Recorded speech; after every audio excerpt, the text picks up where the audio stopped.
Hello दोस्तों, स्वागत है आप सभी का। हम लोगों ने जैसे योगी और अवयोगी ग्रह को पढ़ रखा है, वैसे ही कुंडलियों के अंदर तकरीबन तकरीबन 64 सहम होते हैं और उन्हीं तरीके से उन सहम के भी कहीं ना कहीं सहमेश होते हैं। तो आपकी ज़िंदगी में जो कुछ जब कुछ होना होता है, उस पर्टिकुलर समय में कोई एक सहम एक्टिवेट हो जाते हैं और उसके हिसाब से आपको चीज़ें देखने को मिलती है। ये पूरी चीज़ जो है वो बेसिकली हम लोग वर्षफल कुंडलियों के ऊपर प्रयोग करते हैं कि किस वर्ष में कौन सा सहम एक्टिव होगा, वहां पे उसको यूज किया जाता है। आज के इस वीडियो के अंदर भी मैं उसमें आपको कोई कैलकुलेशन नहीं देने वाला, ठीक है, क्योंकि जो उनकी अपनी कैलकुलेशन है वो एक अलग ही फिर कॉम्प्लिकेशंस आ जाएंगी, उसके अंदर हम नहीं पढ़ रहे। इस चार्ट के अंदर हम प्रोफेशन को लेके डिस्कस करेंगे कि चीज़ें क्यों प्रोफेशन के अंदर इस तरीके से अप एंड डाउन हो रही हैं, क्या उसके रीजन है। यहाँ पर इस कुंडली में अगर हम बात करें तो हम प्रोफेशन की बात कर रहे हैं तो कर्म का सहम की बात होगी, और जो आपका कर्म का सहम है वो इस कुंडली के अंदर कहीं ना कहीं धनिष्ठा नक्षत्र के पास मौजूद है। अब धनिष्ठा नक्षत्र में वो सहम मौजूद होने से प्रॉब्लम क्या आ रही है, एक तो वो दो राशियों के बीच में उलझ गया, एक है उसमें 10 नंबर की राशि और दूसरी उसमें है 11 नंबर की राशि। 10 नंबर की राशि जहां तक है वो तो स्टेबल है, लेकिन 11 नंबर की राशि जो है वहां पे चुनौती क्या है, वहां पे राहु का प्रभाव है, वो लाभ भाव में बैठी है। ऐसे स्थिति में जब सहम का नक्षत्र दो भाव के बीच में आ जाता है तो भी चुनौतियों का सामना करना पड़ जाता है। क्या करें क्या ना करें की स्थितियां खड़ी होती हैं, इसलिए आपके साथ भी ये स्थिति बहुत ही प्रोमिनेंट होकर खड़ी हो रही थी। आप एक बार गवर्नमेंट जॉब को निकाल चुके थे, ज्वाइन होने के बाद भी कहीं ना कहीं कोई थॉट प्रोसेस आया और उसने उससे आपको पीछे ले आया। अब इस केस स्टडी को हम यहाँ पे समझेंगे और आगे प्रोफेशन के अंदर उसमें क्या चीजें बनेंगी इसको भी यहीं से समझ लेंगे।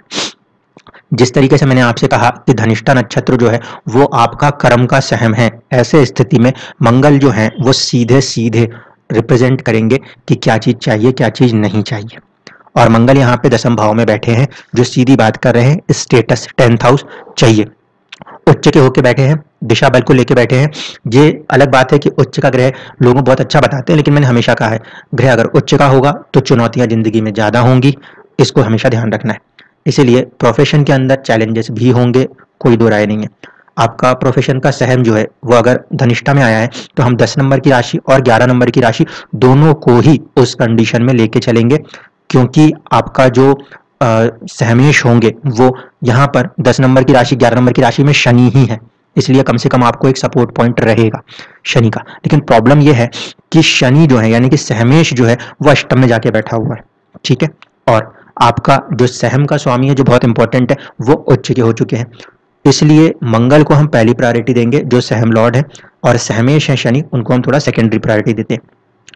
आपको पहले प्रोफेशन के अंदर चांसेस मिले, आपने उसको ड्रॉप आउट किया, कंडीशन ये कि कहीं ना कहीं जो लाभ वाला सहम का हिस्सा बना वहां पे आपने बोला कि इसमें मुझे क्या लाभ है, और शनि ने आपको अष्टम में आके कह दिया कि मुझे अपने परिवार को संभालना चाहिए, जिम्मेदारियां संभालनी चाहिए।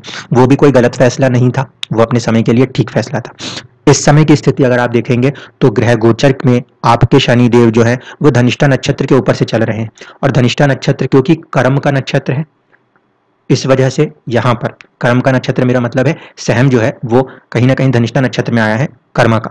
इसीलिए कर्म के कारक और 10वें भाव 11वें भाव के स्वामी शनि का उसके ऊपर से गोचर करना, उसमें आपको चुनौतियां तो दिखाएगा लेकिन कुछ हासिल भी कराएगा।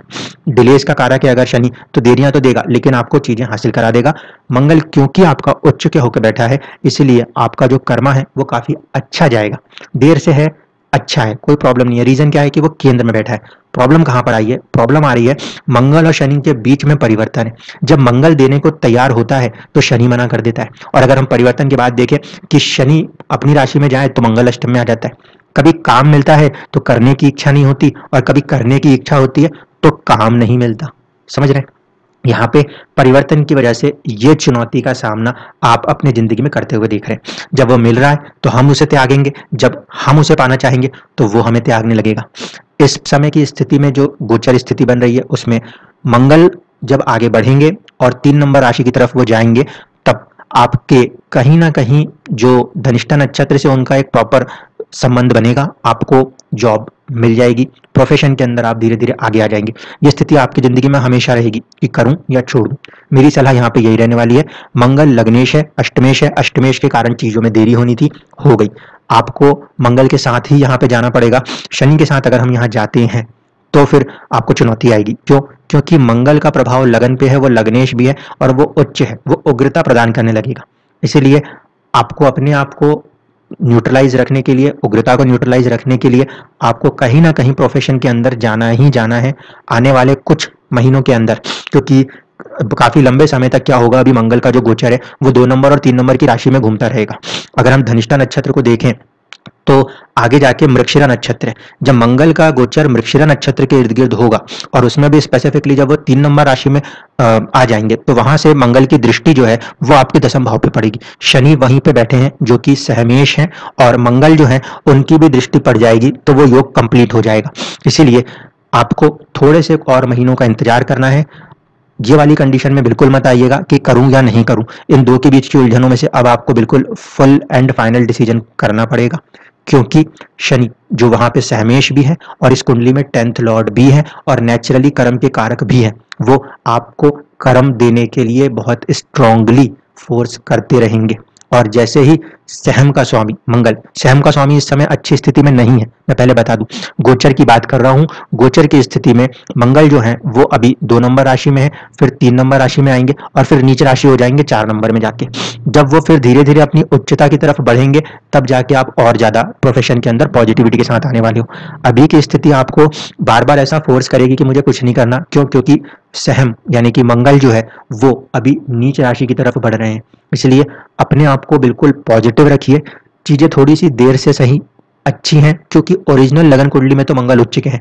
आज के गोचर स्थिति में भले वो आपको उच्च नहीं दिख रहे, आपकी इस समय जो दशा चल रही है गुरु में शुक्र की दशा है और शुक्र जो है वो भी इस समय नीच राशिस्थ है। जन्म के सूर्य और केतु के ऊपर से उनका गोचर हो रहा है, वहां भी परेशानी है। आपकी महादशा का स्वामी गुरु जो है वो आपके 12वें घर से चल रहा है, वो भी आपको परेशान कर रहा है। इसलिए अभी तो दशा अंतरदशा दोनों ही परेशान कर रही है। प्रोफेशन के मामले में बात करें तो वहां पे भी आपको थोड़ी सी चुनौतियां देखने को मिलने वाली हैं इस समय। धीरे धीरे करके आप अपने जो भी काम को कर रहे हैं फॉर दैट प्रोफेशनल गेन्स उसको जारी रखिए। कुछ समय के बाद मैं अभी भी बोल रहा हूं कि कम से कम मुझे 4 महीने से लेकर 5 महीने का वक्त अभी भी लगेगा, तब आपको कोई चीज मिलेगी। ज्यादा बेटर कंडीशन तब होती है जब आपके मंगल जो हैं वो मूव करने लगते हैं आपके तकरीबन 5 नंबर की राशि से लेकर 10 नंबर की राशि तक। तब आप किसी काम को करने के लिए बहुत ही स्ट्रांग फोर्स से आगे बढ़ते हो। और जैसे जैसे आपका मंगल जो है वो 11 नंबर से लेकर 4 नंबर की तरफ आने लगता है, वैसे वैसे आपकी कार्य करने की जो इच्छा है वो थोड़ी थोड़ी करके कम होने लग जाती है। इसीलिए इस चीज को यहाँ पे ध्यान रखना है। और बाकी के जो श्रोता हैं वो भी एक बात को अच्छे से समझें कि सहम एक इंपॉर्टेंट कंसेप्ट है। 64 सहम होते हैं और वो 64 सहम आपकी जिंदगी के अलग अलग हिस्सों को बताते हैं। अगर सहम को और सहमेश को समझा जाएगा तो कार्य, राज्य, व्यापार, रोग, आपकी किस्मत और सारी चीजों को आपके कुंडली के अंदर समझा जा सकता है। इन बातों को बाहर इतना ज्यादा कैलकुलेटिव वे में नहीं शेयर किया जा सकता। कुछ चुनौतियां हमारे सामने भी खड़ी हैं, इस वजह से उसको हम वहां पे रोक रहे हैं। एक और चीज मैं बता दूं, मैंने पीछे कुछ सीरीज जो दी थी आपको कि स्टेट ऑफ द प्लेनेट, वहां पे अगर इंडिविजुअल प्लेनेट बैठा है तो आपको रिजल्ट बहुत आसानी से मिल जाते हैं। लेकिन अगर कोई प्लेनेट किसी दूसरे ग्रह के साथ में एक भाव में बैठे होंगे तो ऐसे स्थिति में ध्यान रखिएगा कि दूसरे वाले को भी कैलकुलेट कर लीजिएगा। ग्रह जब किसी और के साथ योग बना के बैठा है तो वो दूसरे के फल को अपने फल में मिश्रित करने की, मिक्स्ड करने की क्षमता रखता है। इसको ध्यान में रखते हुए ही उन कैलकुलेशंस को लगाना है। धन्यवाद।